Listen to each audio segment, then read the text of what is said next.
No palco brilha a grande visão. Feijó Night é pura emoção. A voz do povo vai ecoar. Prepare o riso. Vamos começar. O Feijó Night e a festa é você. Senta aí pra ver o mundo acontecer. Aqui a sociedade ganha lugar. Feijó Night é show no ar.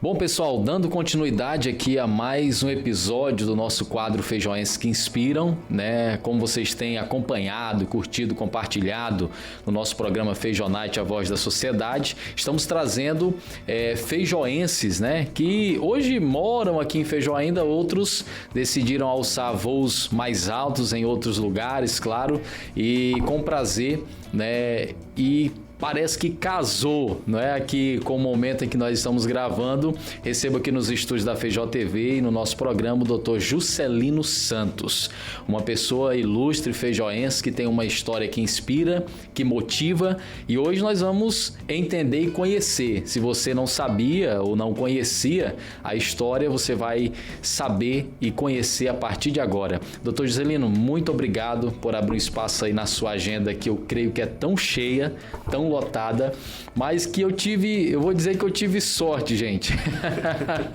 né, de receber o Dr. Juscelino aqui. É um prazer ele receber o nosso programa Feijó Night. Boa noite. Gratidão, Risley, parabéns pelo quadro, parabéns pelo trabalho, né, esse trabalho tão importante na nossa cidade. E eu agradeço também pelo espaço, né, eu considero uma homenagem, na verdade, isso, né, porque nós temos a oportunidade de estar aqui conversando, falando diretamente com nossos conterrâneos, contando a nossa história também. Nós sabemos que tem muitos pais, muitas mães aqui de Feijó que estão com os filhos em diferentes cidades, diferentes países até, né, fazendo medicina, fazendo farmácia, direito, administração, fazendo cursos técnicos, né, buscando melhoria, e nós conhecemos a realidade, sabemos a dificuldade que é. Nós viemos daqui, nós somos de família humilde, né? Eu comecei a trabalhar com 10 anos de idade como garçom de um restaurante. Sério, você foi garçom?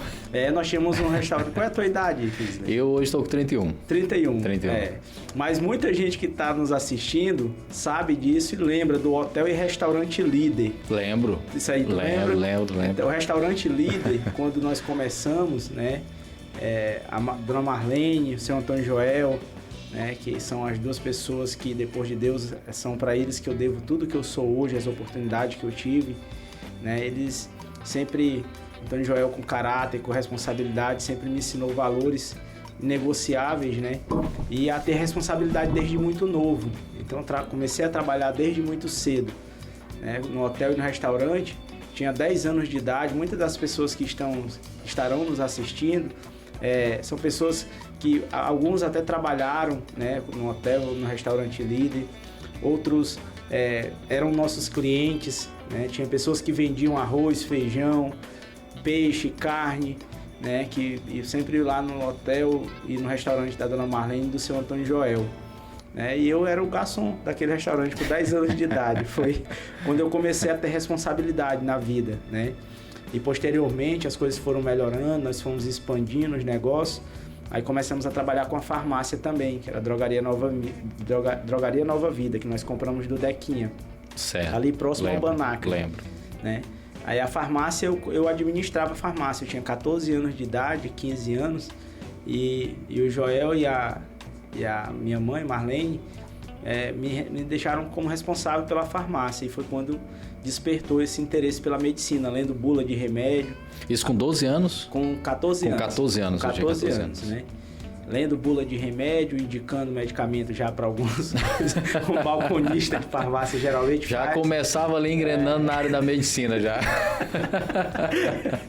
É isso. Então, daí foi só aumentando, né, o desejo, a vontade, né? Daí eu fiz o meu ensino médio aqui mesmo em Feijó.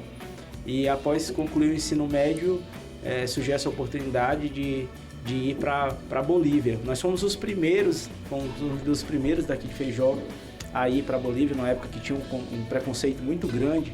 E eu tenho muito orgulho e falo isso até para as pessoas que têm familiares que estão estudando na Bolívia, no Paraguai, né? A faculdade, ela tem a importância dela, tem sim, nós devemos admitir, mas a grande parte principalmente do aluno, né? Da vontade, do desejo, da responsabilidade de buscar, de estudar, de ler, de praticar, né? A formação médica, ela é muito ampla, ela não vem só da parte da leitura, só da parte da prática, tem que juntar e tem que buscar, são inúmeros desafios. Para entrar na faculdade de medicina no exterior, realmente não necessita vestibular. Mas para entrar numa residência de cirurgia, por exemplo, no Acre, é muito concorrido. Você concorre com vários médicos com formação do país inteiro, né? Isso para entrar na cirurgia geral, onde você se forma após 3 anos de cirurgião geral e posterior a isso você faz outra prova ainda, que é para ser cirurgião vascular, no caso. E isso, doutor, era um tipo de preconceito na época, essa questão de estudar na Bolívia? Era tido como assim? Tinha um preconceito muito grande. O FAC, aquela coisa, isso, né? Exatamente, dos médicos formados. Até hoje não tem tanto esse preconceito. Mas antigamente existia um preconceito muito grande sobre a formação do médico no exterior, né? Até sair daqui de Feijó, vai ficar longe dos pais, longe da família, né? Então tinha muito isso, né? O senhor falando aí agora, eu me lembro, levando para a educação, aquela mesma história, o FAG e o NOPAR. Que o NOPAR foi uma das primeiras universidades particulares que chegou aqui, né? O senhor vai lembrar disso. Uhum. E aí tinha muito aquela coisa, qual é o teu diploma? Então, tinha lugares, doutor, que não recebia. Tinha isso. Realmente esse preconceito, né? Não só recebia se fosse da federal. Exatamente. Na medicina era bem parecido, né? Aí hoje, com os desafios que as pessoas viram que quem forma no exterior tem que enfrentar muitos desafios para revalidar o diploma, né? E posteriormente, depois que ingressa no mercado de trabalho, no caso... disputa essas vagas de residência médica com profissionais formados na UFAC e no restante do Brasil inteiro, porque tem provas que são a nível nacional, né? A nível nacional. Então, eu passei na prova de cirurgia no Acre para fazer a residência de cirurgia aqui no Acre e depois eu passei na prova de cirurgia vascular em Alagoas, passei também para outra área, coloproctologia no Rio de Janeiro e optei por fazer cirurgia vascular fora. Então, ao todo, hoje, para ser cirurgião vascular, no caso são 6 anos de medicina, certo. Carreira de medicina, mais 3 anos de cirurgia geral e mais 2 anos de cirurgia vascular, totalizando aí 11 anos de estudo, né? São 11 anos de caminhada para você ser cirurgião vascular. Agora, doutor, o senhor já deu até uma pressadinha aí, mas eu vou voltar um pouquinho antes. Não, mas normal, o nosso bate-papo aqui. Quando surgiu esse interesse pela medicina? Foi como nós falamos lá atrás, foi lá na farmácia? Exatamente. Quando o senhor descobriu, rapaz, eu vou ser médico, eu vou entrar nessa área. Era um sonho seu de infância ou foi algo pela oportunidade que foi surgindo? Surgiu lá no balcão da Drogaria Nova Vida, como eu te falei. Eu ficava lendo a bula dos medicamentos. Certo. Eu lembro um fato muito interessante. O Dequinha, quando ele nos vendeu a farmácia, nós não tínhamos experiência com farmácia, né? E o Dequinha anotou lá algumas prescrições, talvez ele nem lembra disso. Naquela época, quando vendia o medicamento, tinha um papel, como se fosse tipo um papel cartolina, mas fininho, que ele enrolava o medicamento ali, que era para te proteger o medicamento e entregar para o cliente, né? Ficava aquele papel ali em cima. Lembro. E ele escreveu num papelzinho daquele lá, medicamento para, digamos, para gastrite. Aí ele colocava o nome, medicamento para diarreia, tal coisa, entendeu? Para dor de cabeça. Ele fez lá uma colinha. Uma colinha, né? Isso lá em 2002, 2003, mais ou menos, né? Então, aliás, um pouco antes disso, na verdade. Então, isso aí foi despertando a vontade, o desejo de conhecer mais, de saber mais, de conhecer mais prescrições, né? Então, eu ficava lendo as bulas do medicamento. Eu lembro que isso que me despertou muito, porque eu ficava vendo ali sobre a interação do medicamento, o mecanismo de ação do medicamento, aquilo ali para mim era algo muito distante de entender aquilo, né? Eu digo, nossa, que é muito complicado, é muito difícil. Aí a indicação não, a indicação tudo bem, para você indicar um medicamento, mas você conhecer a forma de ação do medicamento, por que o medicamento não pode ser tomado com outro medicamento, enfim. Foi isso que foi me despertando. E ali o senhor já ia pesquisando. Isso. Já nasceu um pesquisador ali também. Isso, exatamente. E eu lembro um fato interessante que eu acabei de lembrar. Na época começou o ProUni. Foi esse programa de bolsa, né, do governo federal. E nós fazíamos, o Enem era feito em Tarauacá. E nós fomos fazer essa prova, esse Enem, lá em Tarauacá. E foi algo que me ajudou muito. Olha como é interessante a vida. A minha mãe, ela não queria me mandar para estudar fora. Ela disse, só fica aqui, tem oportunidade, tu fica cuidando da farmácia e tudo mais. E para você ver como pelo estudo, pela educação, pela dedicação, você consegue vencer, né? E quebrar todas as barreiras. Porque eu fui fazer o Enem em Tarauacá e eu não era aquele aluno mais dedicado, eu era meio bagunceirinho também, né? Dei muita dor de cabeça para alguns professores, inclusive eu peço perdão.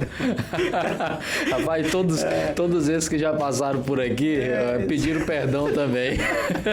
Só vai acompanhar depois aí. Mas é isso, então não vou dizer que eu era o exemplo de aluno, né? Mas eu tinha facilidade para algumas coisas. Por exemplo, a redação que eu fiz nesse Enem, ela me garantiu bolsas para todas as áreas que eu me inscrevi. Na época, todos os cursos que tinha disponível, inclusive Direito, na Uninorte, na época era na FIRB, na FAAL, eu acho. E eu consegui bolsa também, 100%, em todos, pela minha nota da redação.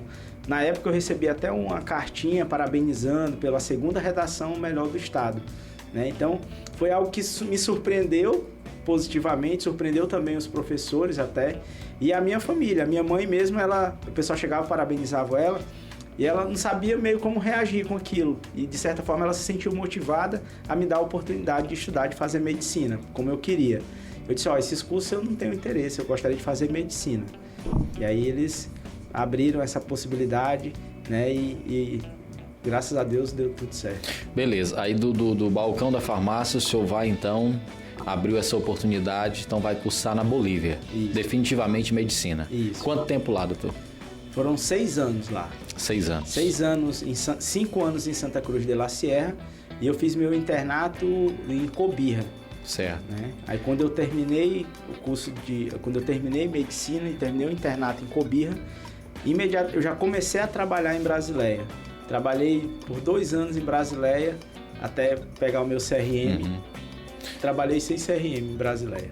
Sem CRM? Sem CRM, na porta da Polícia Federal. É algo que eu fico pensando, meu Deus, a carência na época era tão grande que eles abriam essa possibilidade. Entendi. Né? Faziam aquelas TAC, termo de ajuste de conduta entre o município, o Ministério Público, e todo mundo fazia uma tá. Então só explicando aqui, não é que o doutor estava trabalhando legal, gente, é porque foi aberto isso pela... Era um ataque, que era um termo de ajuste de conduta, que meio que cada um fazia meio com uma vista grossa ali, né? Porque pela necessidade, que era muito grande, não tinha nenhum médico lá, só tinha a doutora Marisete, na verdade, que ela era a única médica que tinha com CRM no município, e tinha 10 unidades de desassistida, né? Então, eu acabei aceitando a proposta, né, de trabalhar lá, e com esse termo de esse ataque que foi realizado entre o município e o Ministério Público.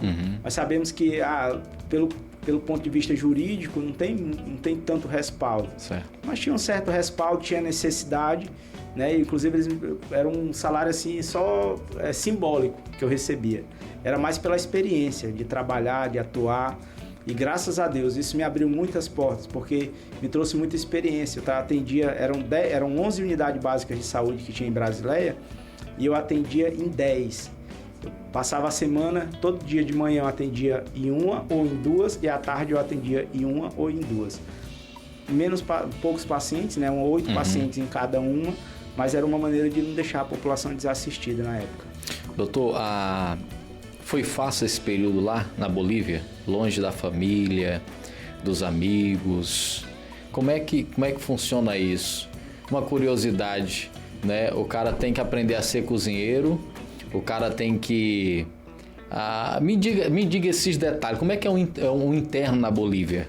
Olha só, essa pergunta é bem interessante, é de quem realmente, né, tem um quadro que é para poder as pessoas realmente entenderem a dificuldade que é. Muitos dos familiares que estão nos assistindo, estão nos ouvindo, eles sabem porque passam por isso. Tem algum filho que estuda em Rio Branco, né, que estuda, né, ou fora do estado ou em outros países.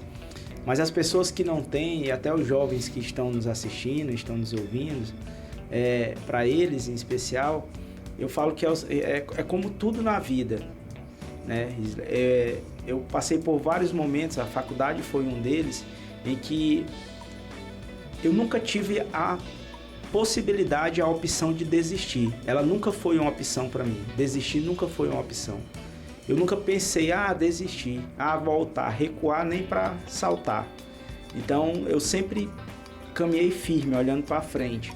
As dificuldades, elas existem, a verdade é essa, não adianta romantizar uma formação médica. Essas dificuldades não lhe fizeram parar lá? Não. Mas elas chegaram? Chegaram. A dificuldade que muita gente não enxerga, pensa que não existiu, a dificuldade financeira, por exemplo. Teve a dificuldade financeira. Uma das maiores, todo mundo enfrenta, né? No início teve muita dificuldade financeira, depois as coisas foram melhorando, graças a Deus, né? A dificuldade com a língua, com outra cultura, tudo isso é muito... se você for fraco mentalmente, você pensar, poxa, eu vou terminar tudo isso aqui, depois eu vou ter que enfrentar uma busca pelo CRM, né? Uhum. Então tudo isso vai desmotivando. Se você não estiver preparado mentalmente, não tiver uma força, e sem contar as armadilhas da vida, né? As noites, as baladas, festa, os amigos, tudo isso às vezes tira o foco do estudante, do acadêmico, né? Então se você não tiver um bom seio familiar, né? Se você não tiver uma estrutura já mental boa, né? Porque as oportunidades de corromper, elas existem. A realidade é essa. Se existe aqui em Feijó, aumenta em Rio Branco, quando vai mais para outros estados, ainda mais, imagina outros países, né? Então a dificuldade não é só pelo ponto de vista financeiro, língua, cultura, é sobre todos os desafios que aparecem no dia a dia. Nesse ano, tinha muitos feijoenses lá com o senhor nessa época? Nessa época foi o ano que foi, eu acho que foi o ano que foi mais feijoenses daqui, né? Na época eu lembro assim de nome, o Júnior Comaru, a Roseli, que são irmãos, né? Uhum. O Júnior do Delis, a Leda, o Hélito Lima, que é ginecologista hoje, obstetra, meu amigo, o Elielso, que é meu irmão, foi junto comigo, nós fomos juntos, estudamos juntos aqui, moramos juntos lá, terminamos a faculdade juntos, só nos separamos na hora da especialização. Ele foi para ginecologia e obstetrícia, eu para cirurgia geral e posteriormente cirurgia vascular e angiologia. Foi a Giane também, foi a Niele na época, a Taline também, o André. Todos chegaram até o fim. Eu acho que só o André, eu acho que depois ele acabou fazendo nutrição. Muito feliz como nutricionista, sucesso lá em Rio Branco ele, tem um consultório dele, né? Mas eu acho que foi o único. E acho que foram esses. Na época foram... então tinha muita. Tava quase que em casa, então. Lá, assim, menos mal, era né? Meio que uma comunidade, né? Era meio que uma comunidade feijoense. Nós sempre nos reuníamos lá, esse grupo que eu citei, por exemplo. Tinha uns que moravam juntos, tinha outros que moravam em outra parte, mas de maneira geral nós sempre nos víamos, sempre até confraternizávamos lá. Então era um momento era uma forma até de matar um pouco da saudade daqui também. São amigos, a maioria eu mantenho contato até hoje, né? E na época do doutor, o senhor não tinha família? Foi um jovem solteiro? Fui solteiro para lá, né? Inclusive a minha esposa hoje, eu a conheci durante o meu internato em Cobija, né? Quando eu voltei para fazer meu internato, eu a conheci lá na fronteira e estamos juntos até hoje. São 14, 15 anos aí já. Certo. Doutor, teve alguma inspiração nessa fase de preparação que lhe motivou? Porque a gente sempre tem, né? Olha só, Risley, olha como é curioso. Essa pergunta nunca ninguém tinha me feito sobre inspiração. Internamente, eu sempre converso com o Elielso, que é meu irmão, né? Eu sempre converso com o Elielson sabe disso. Na época, há 20 anos atrás, quando nós estávamos ainda fazendo ensino médio por aqui ainda, tinham 2 médicos que circulavam, que vinham sempre para Feijó, e eles eram referência. É o Dr. Rômulo e o Dr. Nesse momento agora me fugiu o Dr. Isídio, Isídio, eu acho. Era o Rômulo, Isídio e o Otávio, eram os 3. Só que o Dr. Isídio, que é o anestesista de Cruzeiro do Sul, que inclusive acho que ele faleceu há pouco tempo. E o Dr. Otávio, em especial, o Rômulo e o Otávio eram muito amigos. Um era cirurgião geral e o outro era ginecologista e obstetra. E de certa forma Deus me abençoou, porque eu falava isso pro Elielson, eu dizia, mano, um dia nós vamos ser eles 2 ainda. E o Elielson lembra disso, ninguém nunca fez essa pergunta, portanto eu nunca falei isso em público, né? Mas eu profetizei o que eu vivo hoje com o Elielson. Eu profetizei quando nós éramos adolescentes. Caramba! Correndo ali na Praça dos Três Poderes, jogando bola à noite quando chovia, né? Que a gente ficava implorando lá pro pessoal chegar para acender a luz. A medicina já estava no coração, no sangue já, olha. Eu profetizei isso há 20 anos atrás, de que o Elielson seria ginecologista e obstetra e eu seria cirurgião. Muitas pessoas que estão nos acompanhando, elas sabem, eu não sei se tu conhece os 2 profissionais que eu citei, mas numa época, eu acho que eles foram um dos primeiros especialistas que tiveram um convívio maior aqui com a comunidade, né? Com os feijoenses. Dr. Otávio e o Dr. Rômulo. São nomes conhecidos. São bem conhecidos. Isso há 20 anos atrás, eles eram muito presentes aqui, Feijó era muito bem assistido. O Dr. Isídio, que é anestesista, vinha com eles também, às vezes ficavam os 3. Como nós tínhamos hotel e restaurante, eles ficavam por ali pelo restaurante, eu servia, né, era garçom. Vocês já chegaram a trabalhar juntos? Quem? Com eles? Não tive esse privilégio ainda. Mas se eu tiver, tá aí, ó, é algo que eu quero viver ainda com eles. Caramba, viu? Então, o doutor Rômulo, Otávio e o Rômulo. Onde estiverem assistindo a gente, doutor Juscelino. Olha que interessante, né? Foi nossa inspiração. Eu profetizei isso, de que o Elielson seria ginecologista obstetra e eu seria cirurgião. Legal, com eles, fazer legal. O trabalho e o reconhecimento que eles tinham aqui da nossa comunidade. Eu digo isso, doutor Juscelino, porque todo mundo, eu faço essa pergunta para quem está passando por esse quadro, porque todo mundo tem uma inspiração e isso acaba que ajuda a transpor as dificuldades, né, que são tantas lá. Agora a gente vai, beleza, formou-se e já começou a trabalhar, o senhor falou um pouquinho aí, né, já começou a atuar ali. Agora, como foi essa transição da vida acadêmica para a prática profissional? O que a população diz muito hoje, doutor Juscelino? São médicos novos, todo mundo tem aquele receio, porque não tem aquela experiência. O senhor teve esse medo, porque trabalhar com pessoas é trabalhar com vidas, não é com objetos, né? Como foi essa transição? Eu não te falaria, eu não usaria esse termo, medo. Eu não tive medo, né? Mas aquele frio na barriga de você realizar o primeiro atendimento sozinho ali com o paciente, ele vem. Você sente em todos os momentos. Eu falo isso porque, graças a Deus, eu construí a minha caminhada de formação, ela foi longa, né? Em meio a essa formação que eu te falei, que eu já citei aqui, de cirurgia geral, de cirurgia vascular, eu fiz uma pós-graduação em geriatria também, na saúde do idoso, né? Então, a minha caminhada ela me permitiu ter um olhar natural sobre essa condição, né? Que é essa de sentir um friozinho na barriga cada vez que você vai fazer algo que você treinou, que você se capacitou. É como um professor, é como aqui na tua área mesmo, a primeira vez que tenho certeza que tu guarda com muita emoção, a primeira vez que tu falou em público, que falou no microfone, ou que gravou um programa, né, com a audiência, né? Então, é esse sentimento. Esse sentimento ele é natural. Agora, em relação à confiança do público, eu acho que a medicina ela é muito além da capacidade técnica. Porque o bom médico, eu acredito que ele tem que ter o lado humano. Essa ideia de que, fulano de tal é um bom médico, mas ele é muito ignorante, Eu não acredito que dá para ser um bom médico sem ser um bom ser humano.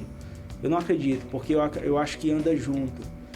Se você não consegue ter empatia de se colocar no lugar da outra pessoa que está sentindo dor, que tem a necessidade do atendimento, que tem a necessidade da cirurgia, se você não consegue se colocar, eu acho que o atendimento ele já começou pela metade.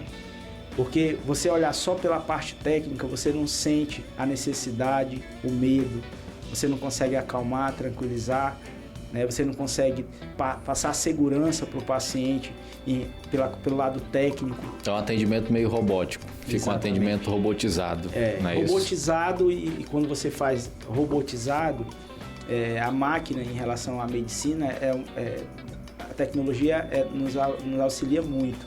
Mas por que ela não resolve tudo? Porque ela não tem isso.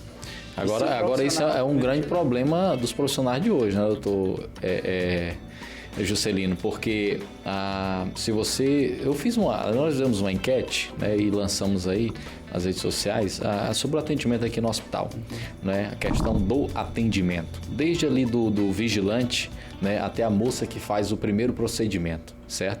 Então, foi uma negação. Perda de satisfação. Né? Perda de satisfação, certo? Então, aí você chega... Então, já começa ali na porta, que o senhor está falando aqui. Por exemplo, se eu fosse atendido, eu já fui atendido com pessoas mal educadas, né? Só que se a pessoa, por exemplo, ela nos atendesse educadamente, como o senhor está dizendo, com esse lado humano, a gente não ia ligar tanto para a parte técnica, olhar tanto para esse lado, né? Eu acho que o senhor está me entendendo onde eu quero chegar, né? Porque a pessoa, e às vezes é um péssimo profissional, e às vezes é um péssimo ser humano também nessa questão de chegar e receber. O senhor está na cara que, gente, quem já foi atendido, a gente viu a multidão, daqui a pouco a gente vai tocar nesse assunto das ações sociais que o senhor já tem feito aqui em Feijó, né? Mas qual foi o primeiro procedimento que o senhor realizou? Se o senhor fica à vontade para falar. Eu estou perguntando aqui como um repórter, apresentador, investigador aqui, e como muita gente tem essa curiosidade, né? E muitos feijoenses que agora, quem sabe, vão estar nos assistindo, doutor Juscelino, que estão passando pela mesma situação. E quem sabe essa sua resposta aí, né, pode trazer assim de, poxa, eu vou ter que continuar. Olha só, meu primeiro procedimento médico, que eu considero o primeiro procedimento médico, eu fiz antes mesmo da formação, né? O primeiro ato realizado, na verdade, foi aqui na farmácia. Essa vai pro recorte, porque durante esse lançamento vai ser feito os recortes, né? Doutor Juscelino realiza o primeiro procedimento da carreira. Corta aí, produção, na farmácia. Eu tinha 14, 15 anos. Não era nem médico. Era bicho de pé. Essa foi boa, doutor. Mas conte pra gente. Certo. É lógico que você se referia à carreira, né? Eu só lembrei dessas situações daqui, da época da farmácia, aparecia muito, bicho de pé, essas coisas. Mas sério, o senhor fez mesmo? Fiz, nós fazíamos.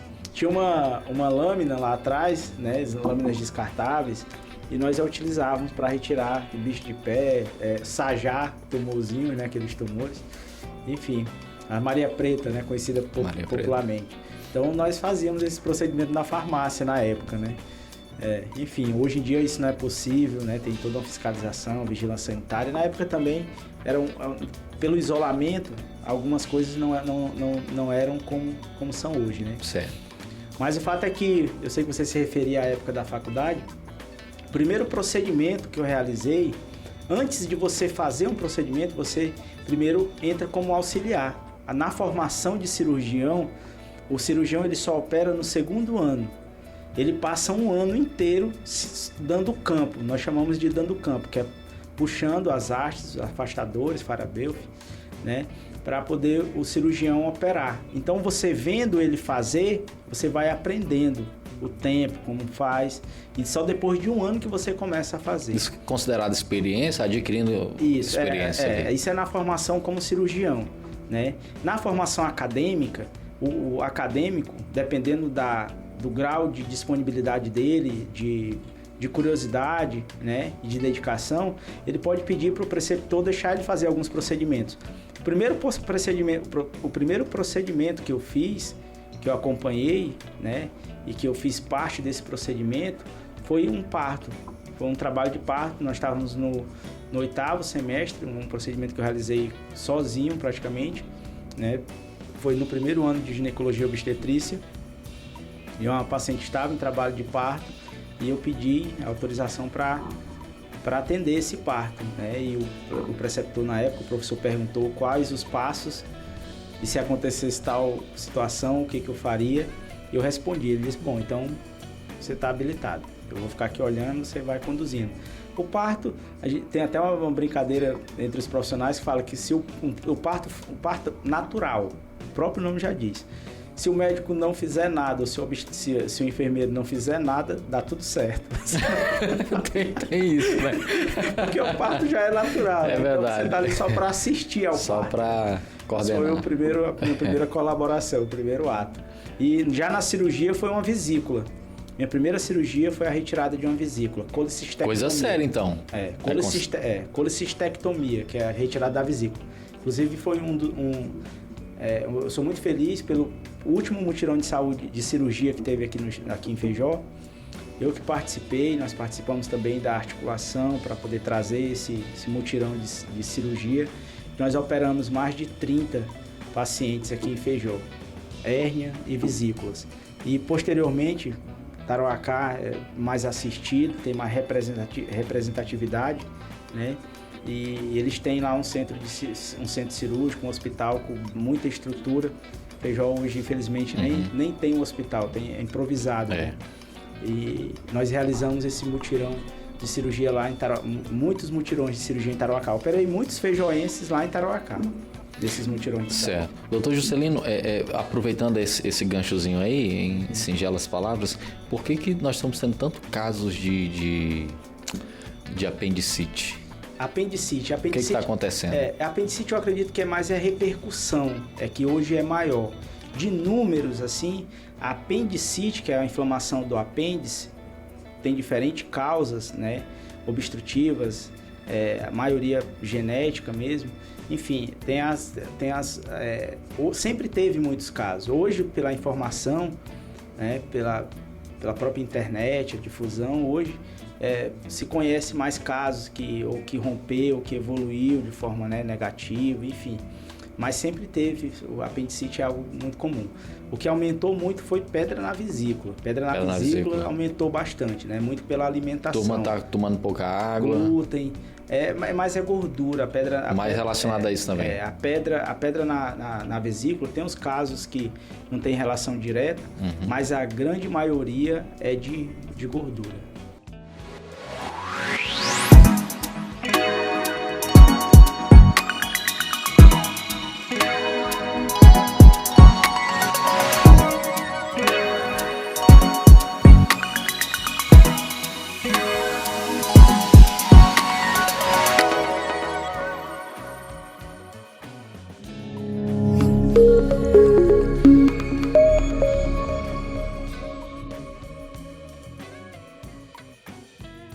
Certo.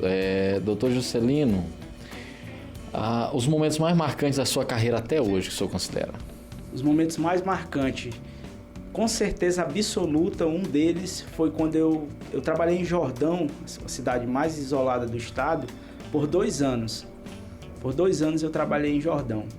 E lá, eu era o único médico da cidade. Tinha eu e a doutora Milena na época. Agora, minha curiosidade, por que o senhor quis ir para o Jordão? O Elielso, que é o meu amigo, meu irmão, ele tinha acabado de sair de lá. Ele passou na prova de residência em Rio Branco e foi para Rio Branco fazer residência.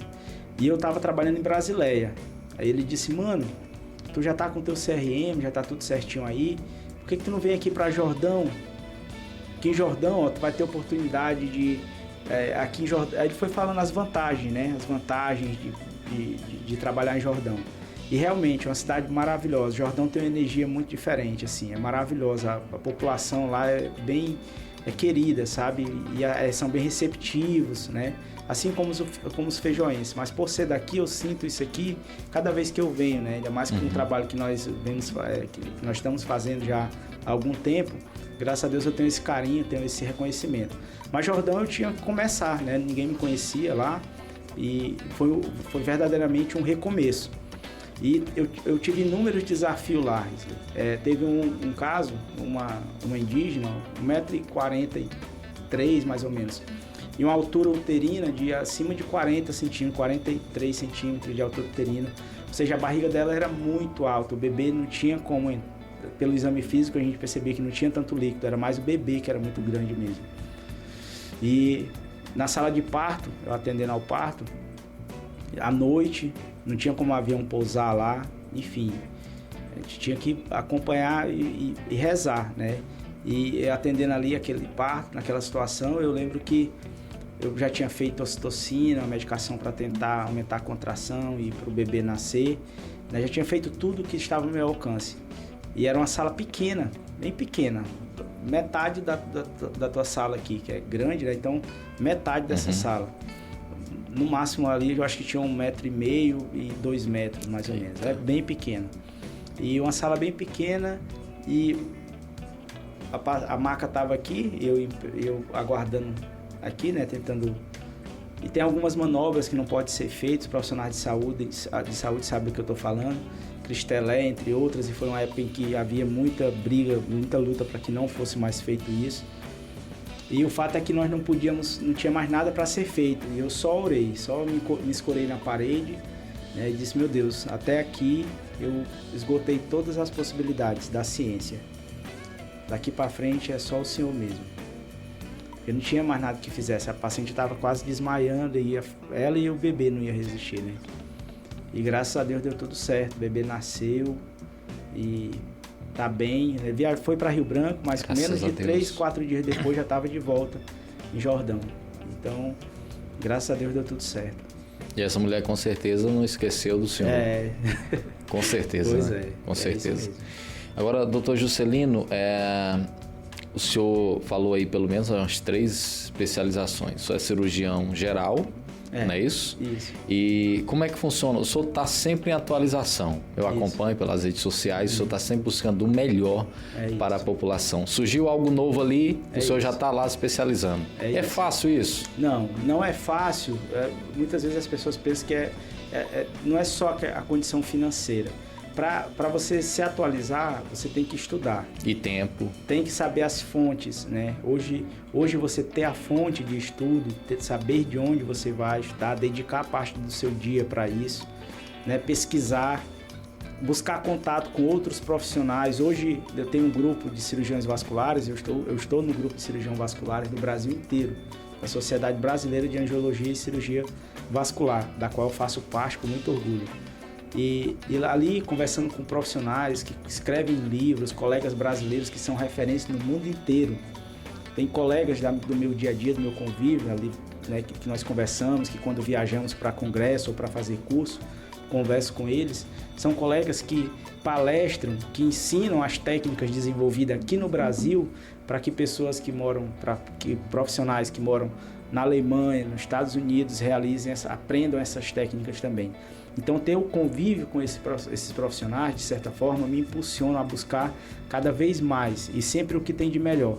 Eu sou cirurgião vascular e angiologista e o meu foco hoje é esse trabalho, hoje é o que eu mais faço, é o que eu mais gosto.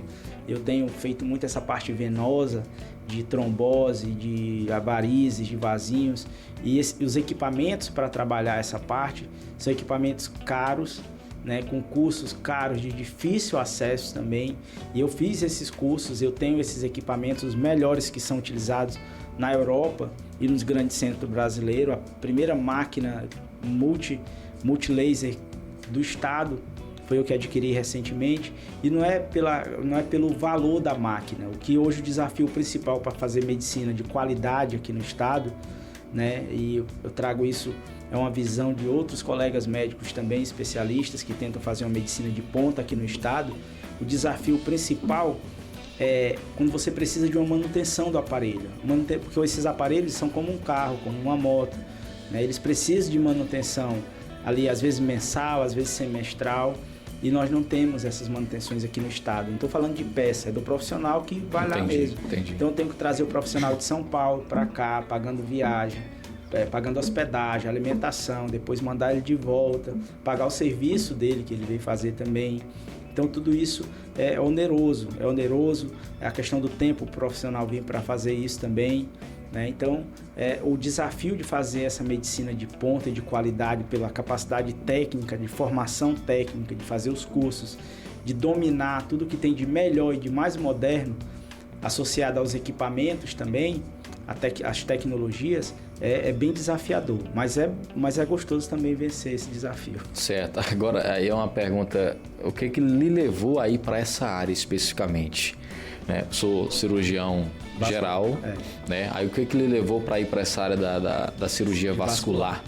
Porque hoje nós somos, eu acho que 4 cirurgiões vasculares no estado.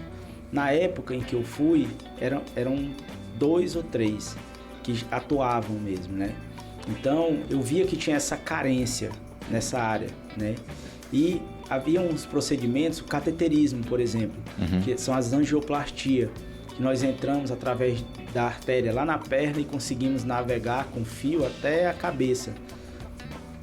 Não tinha nenhum cirurgião vascular aqui no Acre que realizava esses procedimentos. Então, foi mais um desafio, né? Eu sempre gostei desses desafios, de inovar, de fazer o novo, de buscar alternativas, para que a população não se sentisse refém de um TFD, por exemplo, um tratamento fora de domicílio, ter que ir para outro estado fazer uma angioplastia. Então eu fui, me capacitei, eu faço esses procedimentos também endovasculares, que são os cateterismos distais, de carótida, dos membros inferiores, de aorta, né? São procedimentos grandes, são cirurgias grandes, né? Hoje eu estou focado mais nessa parte venosa, porque é um mundo. Para você ser muito bom em tudo, tem até um ditado que diz que quem é muito bom em tudo não é bom em nada. Porque você não consegue ter prática, vivência, e isso é muito forte na medicina. Para você ser bom em uma área, você tem que focar. Eu caminhei pela cirurgia geral, operei muita hérnia, muita vesícula, muita apêndice, né? Fiz muitos procedimentos, muita laparotomia, tiro, faca. Eu estava toda quarta-feira no pronto-socorro por 2 anos.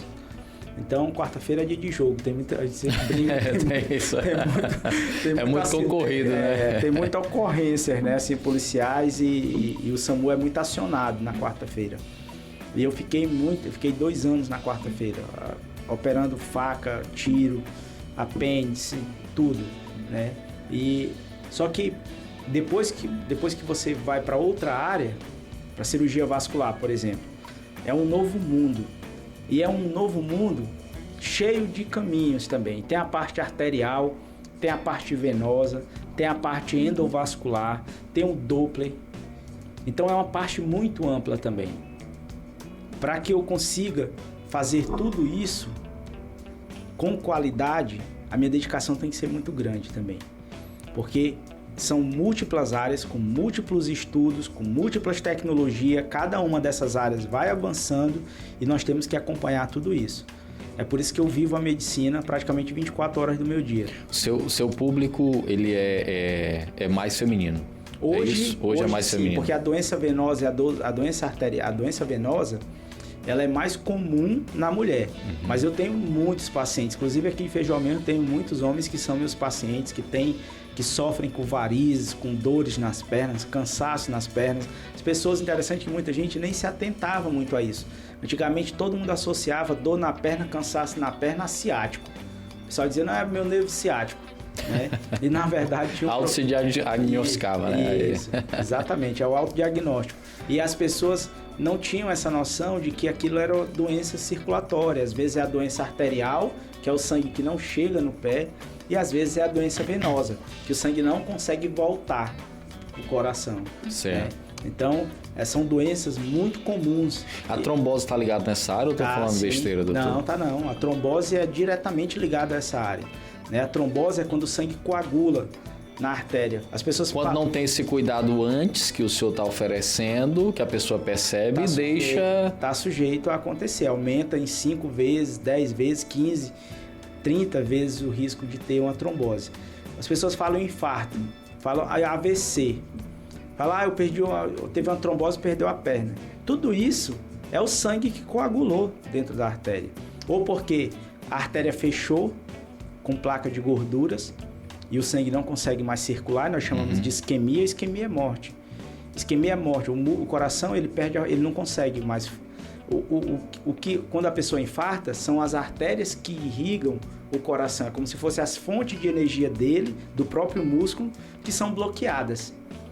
Então o músculo não trabalha mais porque ele perdeu energia, o sangue não está chegando nele, as artérias finas que chegam nele... E doutor, quais os sintomas para as pessoas que estão nos assistindo? Eu sei, gente, que fica até difícil, eu já estou levando para esse lado, mas já eu vou sair, porque o quadro não é esse. Mas o doutor Juscelino, mesmo ele estando lá em Rio Branco, a gente, graças a Deus, tem a gente pode fazer, entrevistamos mesmo aí já a gente até fora do estado, mas a gente vai trazer especificamente para isso. Beleza. Né? Especificamente para isso. Mas, doutor Juscelino, eu sei que o senhor é bem concorrido, como o senhor falou, são poucas pessoas no estado que trabalham nessa área, Isso. não é? E a gente louva a Deus porque pelo menos tem o senhor que tem buscado, né? E as pessoas não necessitam fazer tratamento fora do estado. Agora aqui, já para a gente partir para o final, deixa eu ver. Sim, agora vamos partir para essa área. E Feijó?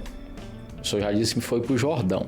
Isso. E Feijó, chegou a trabalhar algum período dessa jornada do senhor ou não teve essa oportunidade? Como é que está essa situação? Todos os trabalhos que nós realizamos aqui em Feijó foram trabalhos voluntários, né?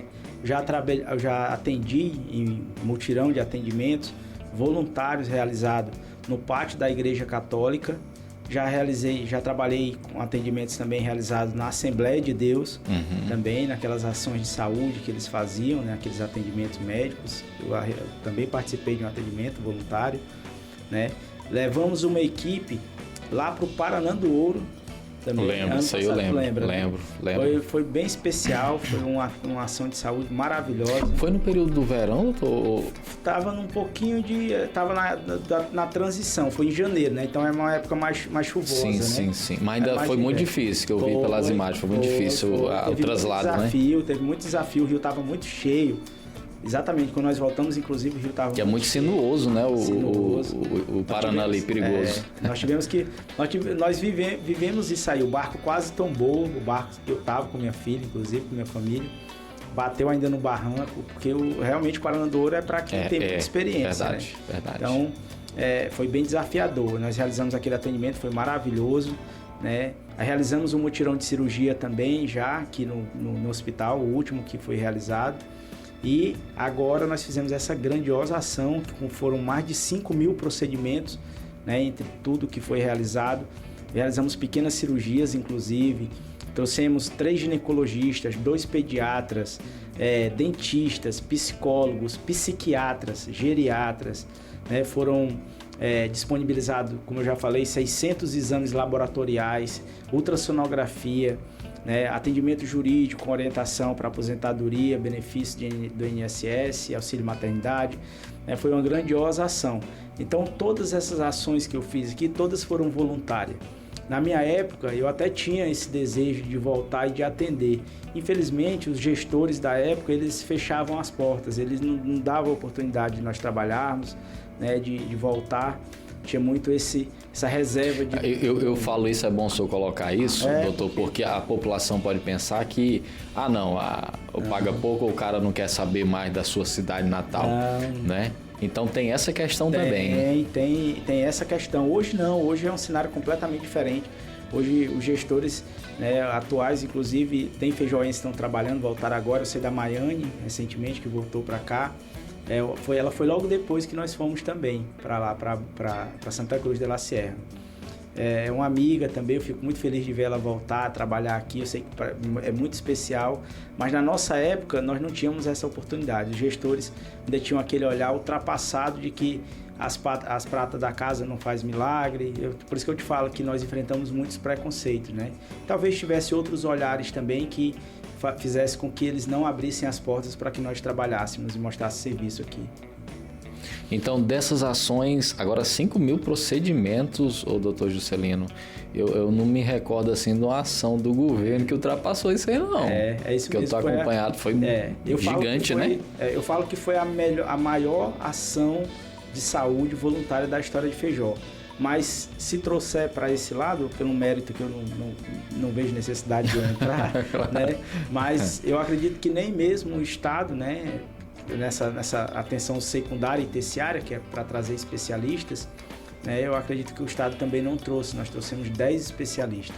Uma quantidade o Estado também grande. trabalha por temporada, tem essas temporadas, faz um ali, depois faz outro, não né? Não devia ser assim, né? Mas infelizmente é assim, porque as pessoas elas têm necessidade sempre. Elas não têm necessidade, né? Acaba uma vez por ano, 2 vezes por ano. Mas o fato é que foram 5.000 procedimentos, entre atendimentos, exames realizados, de imagem, casos graves. Tinha um garotinho que voltou ontem para a zona rural. Nós identificamos a necessidade urgente de ele fazer uma cirurgia. Um dos amigos que eu trouxe para a equipe, né, recebeu essa criança no pronto-socorro, enviou para outro amigo que estava na fundação, e o outro amigo que estava na fundação já operou essa criança já voltou aqui, já está aqui em Feijó, já foi para a zona rural, já foi para o Alto Rio Envira. Isso identificado no atendimento aí de saúde. Foi identificado aqui a necessidade de certa urgência. Uma grávida também que tem um bebê, que a parede abdominal não fechou e ela tem a necessidade dessa correção cirúrgica do bebê ainda na barriga dela, né, para que não corra risco o bebê e ela também durante o parto. Então, são situações pontuais, essas que eu citei agora e tantas outras que nós estamos acompanhando, porque a ação de saúde ela foi realizada, né, lá no dia de 19, mas ela continua ecoando, porque tem as necessidades, tem as situações que nós identificamos que nós podemos ajudar, e que se nós podemos fazer, eu não me sentiria bem em cruzar os braços e deixar as coisas acontecerem, né, e tomar um caminho que muitas vezes é ruim, né, para o paciente. Eu sei que tem um investimento, apesar de que vocês vieram de forma voluntária para uma consulta dessa, eu imagino, e todo mundo sabe quanto que é, e que se coloca tudo quando sai daqui para Rio Branco, não é? Isso. Quem tem uma condição, tudo bem, mas a gente pensa nessas pessoas da zona rural que não tem. O senhor pensa em trazer isso ainda esse ano, outra ação, ou como é que tá essa situação? Um spoilerzinho aqui para o nosso... Eu falo para você o seguinte, que enquanto Deus me der a oportunidade de fazer, eu farei, né? Porque é uma forma de devolver para Ele e para o universo todas as bênçãos que eu recebi, né, ao longo da vida. Então, essa oportunidade, foi uma semana festiva, era meu aniversário do meu filho, da minha mãe também, né? Então, aproveitei essa data festiva e pedi de presente para os amigos esse atendimento aqui em Feijó. Como você bem citou e observou, todos eles têm seu consultório lá em Rio Branco, tem sua vida, né, tem os seus plantões. Então, não é o que eles deixam, não é prejuízo porque eles vêm de boa vontade, mas é o que eles deixam de somar no dia a dia deles, né? Verdade, todos têm compromisso. Verdade. Então, fechar o consultório, pagar para alguém fazer o seu plantão, para vir aqui atender de graça a população, é algo que eu fico muito feliz, muito grato a eles. Eu diria que é algo que não tem preço. Aceitado. Exatamente. Que não tem preço. Exatamente. E como mas eu falo para eles que Deus, todas as boas ações que nós fazemos, elas voltam de forma quase que imediata. Muita gente não tem a sensibilidade de entender, de sentir isso. Às vezes faz já pensando em algo em troca, né, e pensando num benefício próprio, né, mas quando você faz de coração e você entende a necessidade, a carência das pessoas que moram aqui em Feijó. Eu passei por uma situação, eu não gosto de falar porque eu sempre me emociono, mas o meu pai faleceu no hospital daqui de Feijó, que é o meu pai do coração, o seu Antônio Joel, em uma noite chuvosa, em que molhava mais dentro do hospital, do leito em que ele se encontrava, do que fora, né? Então, não tinha um eletrocardiógrafo para fazer um eletrocardiograma e identificar se ele estava infartando ou não. Não tinha um eletro. Esse aparelho custa R$ 1.800 e salvam vidas, identifica infartos prematuros, e o hospital não tinha isso, né? E a regulação ainda era feita para Cruzeiro do Sul. Ainda ia querer mandar ele para Cruzeiro do Sul, sendo que Cruzeiro do Sul não tinha nenhum cardiologista que fizesse um cateterismo, que era o que poderia mudar a vida dele. Então eu passei por isso, eu não quero que outras pessoas passem, né? Eu fico triste ainda porque o que eu vejo, assim, de certa forma, é que a população de Feijó, ela aceita ainda, de certa forma, assim, sabe? Não se mobiliza, não exige mesmo dos representantes, das pessoas que elas mesmas escolhem para representar, né, a nível estadual, coloca lá na Assembleia, a nível federal, né? E são pessoas que não têm o compromisso com a cidade de Feijó, infelizmente. Tarauacá, a gente vê que eles têm um hospital, né? Uma estrutura bem maior, uma estrutura bem melhor, né? E eles tiveram essa representatividade, tiveram políticos que designaram emendas para eles. Mas é isso, a gente não quer entrar nesse mérito, mas... Acaba que levando, né, doutor? Nessa área que o senhor está, né? Em outro momento, quem sabe eu até pergunte, porque não é parte desse quadro, mas ao seu ver, o que seria necessário para a nossa saúde melhorar de fato? Pelo menos a gente ter o básico. Mas isso aí o senhor... isso aí. Em outro momento a gente vai vir, o senhor vai falar sobre isso. Mas, doutor, já estamos caminhando para o final, sei da sua agenda. Que conselho o senhor daria aos jovens que hoje, os jovens médicos, sonham em trilhar o mesmo caminho da medicina? Agora que o senhor vai trazer esse conselho para quem está... para os colegas médicos, para os acadêmicos, para quem está estudando. Quem está hoje, quem sabe, no ensino médio, no terceiro ano, vai cursar aí o Enem, né, vai tentar uma vaga aí, né, para medicina. Qual o conselho que o senhor daria para eles? Olha, eu vou dar esse conselho agora para quem está nos acompanhando. Eu sempre dou para os estudantes, para os acadêmicos que eu conheço no meu dia a dia. Eu não tive nenhum padrinho médico, eu não tive um padrinho na saúde, eu não tive alguém que me abrisse as portas, me explicasse como as coisas funcionam, mas eu estou aberto sempre para aconselhar e para explicar, né, para os acadêmicos e estudantes que às vezes você está ali na faculdade, segundo, terceiro ano, quarto ano, você não vê muito horizonte, Risley. Você não consegue ver muito horizonte porque parece muito distante, né? Mas o tempo passa e você já se vê naquela situação. Então o que eu posso dizer é não perca tempo de estudo, não deixe para ler algo que você considera importante hoje, porque o conhecimento ele é infinito e cada oportunidade que aparece você tem que estar preparado para elas. As pessoas, tem gente que diz, eu não tive oportunidade. Talvez teve muitas oportunidades, mas a pessoa às vezes não estava preparada para ela.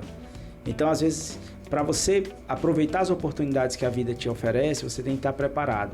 Ou seja, para você trilhar uma caminhada dentro da medicina, muita gente quer atalho.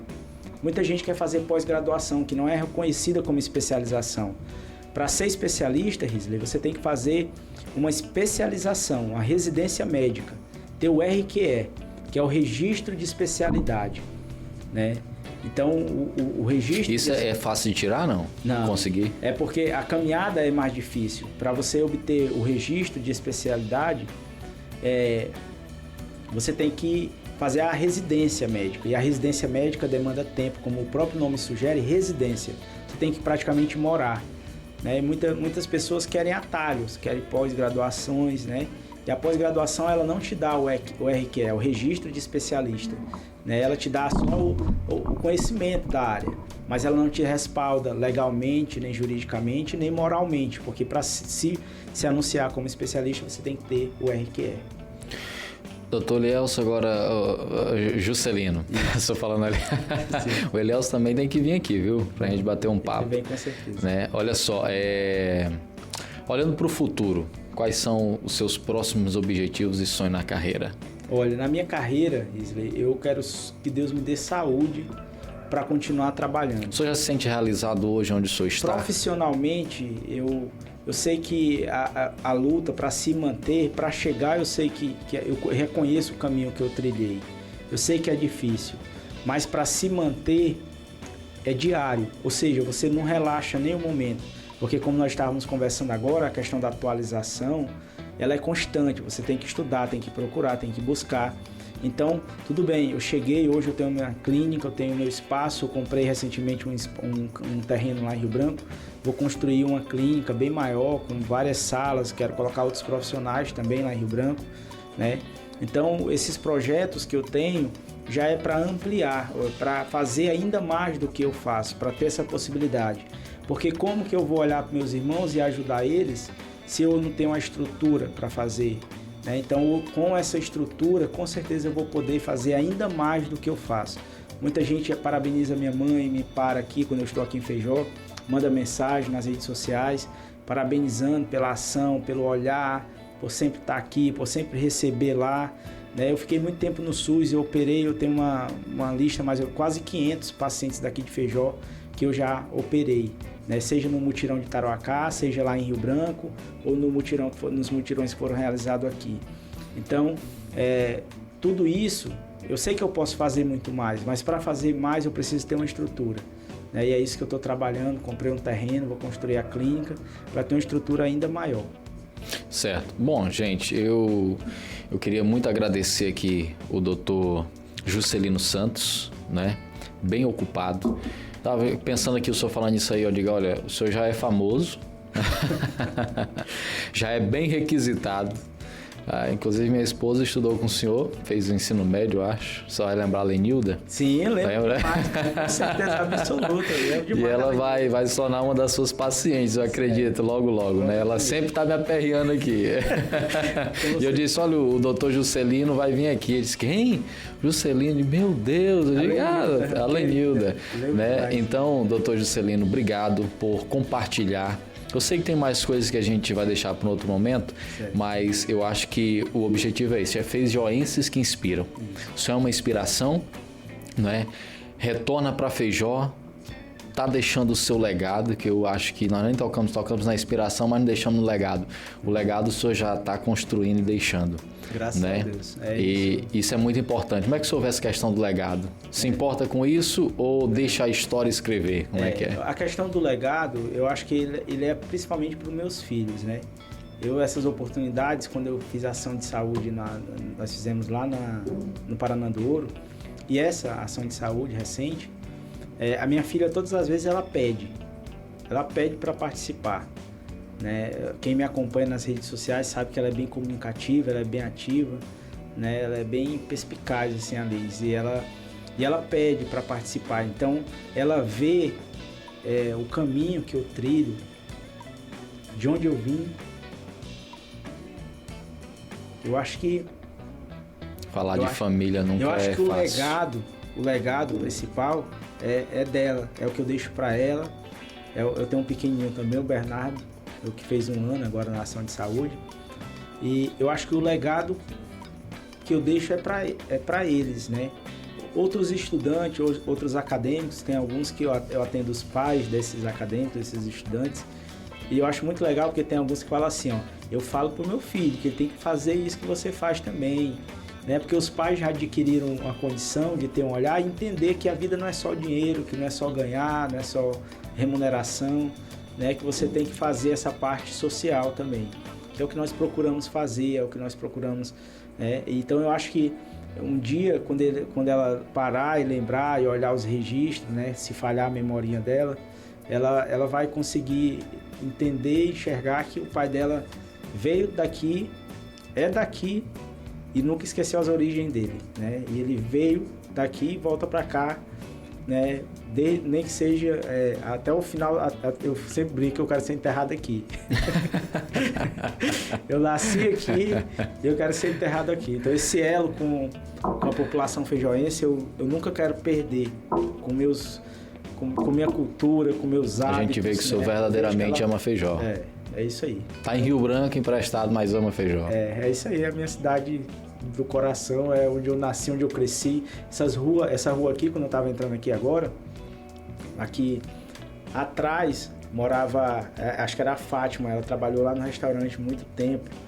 Aqui do lado também morava a Tabota, né? A Tabota morava. Isso, não sei se ele mora ainda por aqui. Não, mora mais não. Pois é, mas eu brincava por aqui, tinha um pó de serra ali atrás, no final da rua, não sei se ainda tem, né? Então, tinha um do seu Mário Souza aqui do lado. A serraria. Essa região toda aqui, eu andava Feijó inteiro. Legal, então cara. eu vivi intensamente a minha infância.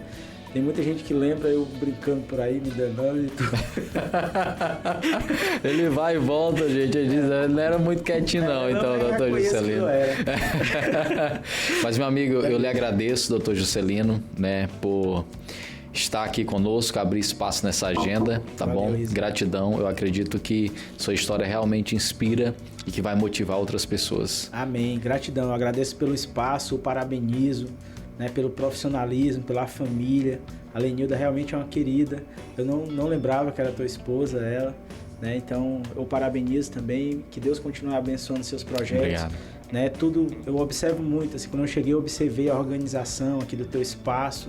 Eu acho que tudo que é feito com dedicação, se você se dedicar e fizer com empenho, buscando qualidade, os frutos vêm. Seja qualquer área que você trabalhar ou atuar. Eu sempre digo, se eu vou limpar uma casa, eu vou limpar ela perfeito. Se eu for limpar a rua, eu vou olhar ver se está nascendo grama entre um tijolo e outro. Porque na cirurgia nós temos que ser perfeccionista também, porque você não pode deixar brecha. É verdade. Você não pode deixar uma artéria, poxa, será que eu cortei, será que eu amarrei, isolei ela completa, entendeu? Nas minhas cirurgias também é assim no meu dia a dia. Então eu sei que tudo é pelo detalhe, é pelo olhar, é pelo empenho. Então se você se dedica, você entrega qualidade, você entrega um bom serviço. Eu parabenizo, né, Obrigado, pelo seu programa e pelo seu quadro também. Obrigado. Então, gente, esse foi um bom bate-papo aqui com o Dr. Juscelino, não é? Juscelino Santos. Por incrível que pareça, tivemos o prazer de tê-lo em Feijó. Tá tendo aí uma semana de agendas aí. E espero que você curta, compartilhe, comente muito, tá bom? E fique atento aí aos recados, né, que o Dr. Juscelino deu durante essa entrevista. Outro momento nós estaremos aqui, aí realmente como o Dr. Juscelino, o médico, cirurgião, vascular, né, e com todas as especialidades que ele tem para trazer mais detalhes sobre isso. Obrigado, até a próxima.